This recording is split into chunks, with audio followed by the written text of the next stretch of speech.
మన కంపోస్ట్ తయారీ ప్రక్రియలో మనం పార్ట్ 2లో ఉన్నాము. మొదటి రోజు మనం ఫర్మెంటేషన్ కోసం తయారు చేసుకున్న ద్రావణం ఎలా ఫర్మెంట్ అయిందో ఒకసారి చూద్దాం.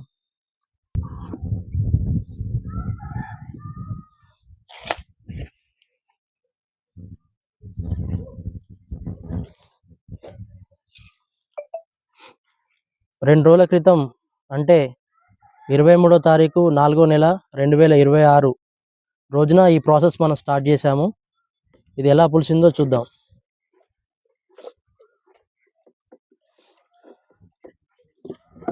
పులిసిన స్మెల్ అయితే వస్తుంది. ఈరోజు 25/4/2026.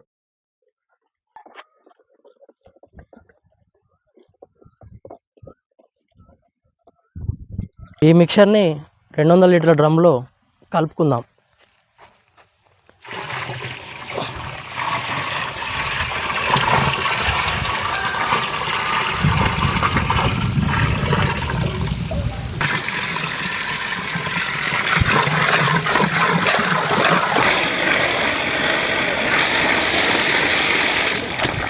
ఈ 200 లీటర్ల డ్రమ్ములో కలుపుకున్నటువంటి ఈ వేస్ట్ కంపోజింగ్ బ్యాక్టీరియాని ఈ పెంట కుప్ప అంతా తడిసేలాగా చల్లాలి.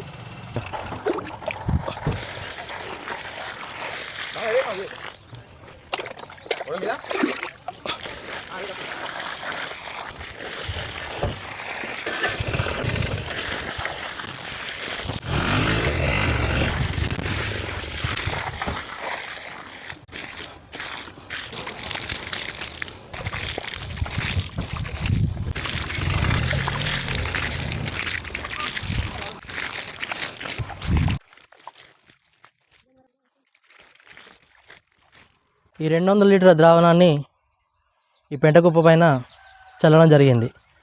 అయితే దీంట్లో ఉన్న తేమ శాతం పోకుండా మనం వరిగడ్డితో మల్చింగ్ చేసుకుందాం.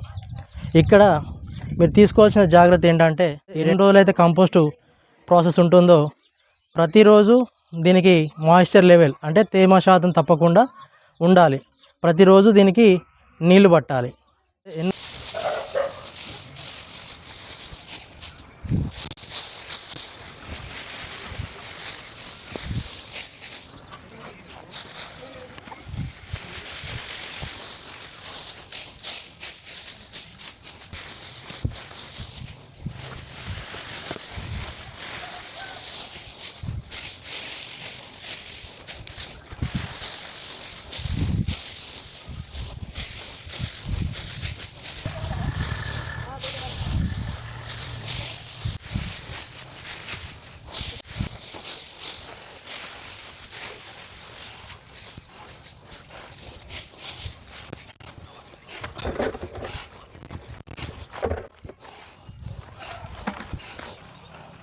ఇలా పెంటకుప్పను వరిగడ్డితో కప్పించడం వలన దీంట్లో ఉన్న తేమ శాతం పోకుండా ఉంటుంది.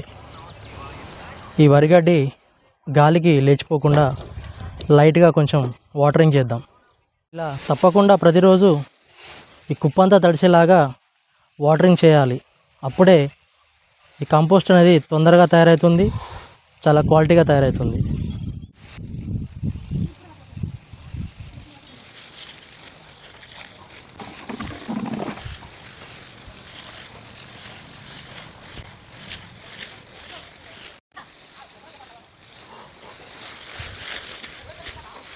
ఇప్పుడు మనం తయారు చేసినటువంటి కల్చర్ మళ్ళొక 15 రోజులకు తయారు చేసి కనుక ఇచ్చినట్లయితే దీంట్లో కోటాను కోట్ల సూక్ష్మజీవులు డెవలప్ అవుతాయి. అది భూమికి ఎంతో బలం చేకూరుస్తుంది.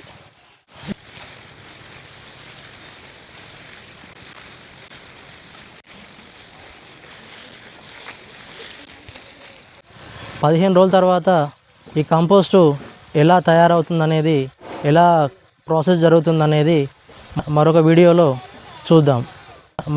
ఈ వీడియో మీకు నచ్చినట్లయితే లైక్ చేసి మీ తోటి రైతు స్నేహితులతో షేర్ చేయండి. మన ఛానల్ని సబ్స్క్రైబ్ చేయండి. ధన్యవాదాలు.